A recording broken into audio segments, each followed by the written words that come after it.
बात बेबाक में आपका स्वागत है। आज मैं आपको जदयू में चुनाव का होने वाले पार्टी के चुनाव का होने वाले नाटक पर चर्चा करूंगा। अब आप कहेंगे चुनाव का नाटक क्यों कहा? तो इसलिए कि क्षेत्रीय पार्टियों में कोई चुनाव नहीं होता है, उसमें बस एक नेता होता है, एको अहम द्वितीय नास्ति, सब बेकार के केवल कहने को होते हैं। पदधारी एक आदमी होता है, कहे कोई जो भी क्षेत्रीय दल हो। यही हाल जनता दल यू का भी है। लेकिन खैर, चुनाव होने जा रहा है।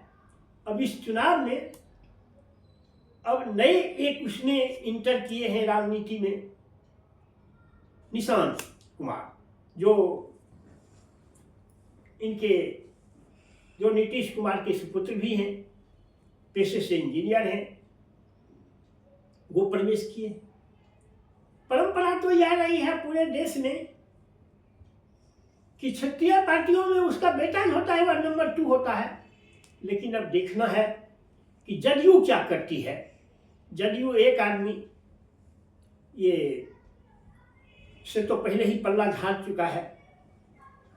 अब बच गए हैं संजय झा और ललन सिंह।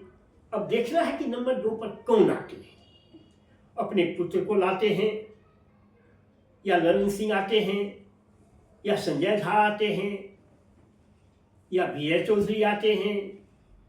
अब यही देखना बाकी रह गया है।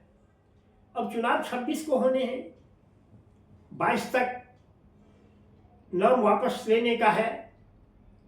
अब कौन कौन उसमें ये नॉमिनेशन करते हैं यह भी अभी स्पष्ट नहीं है। यह तो 22 तक ही पता चल पाएगा।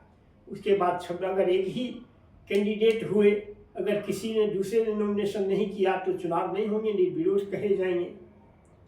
लेकिन अब यही देखना है। अब सवाल है कि जो ये आ तो गए हैं, लेकिन इतने कम दिनों में अभी तक यह नहीं साबित हो पाया है कि इनका पॉलिटिकल एक्यूमेंट क्या है।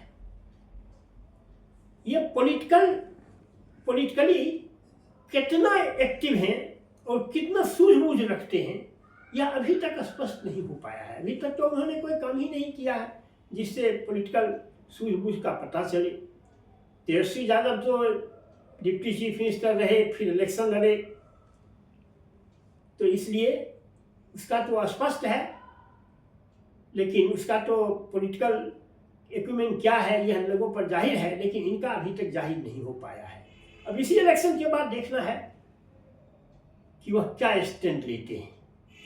साथ ही साथ एक बहुत ही उस पर ये इसका चुनाव होने जा रहा है। अब देखिए क्या होता है। यह तो 26 तारीख को ही पता चल पाएगा। बस आज के वीडियो में इतना ही। Thank you very much.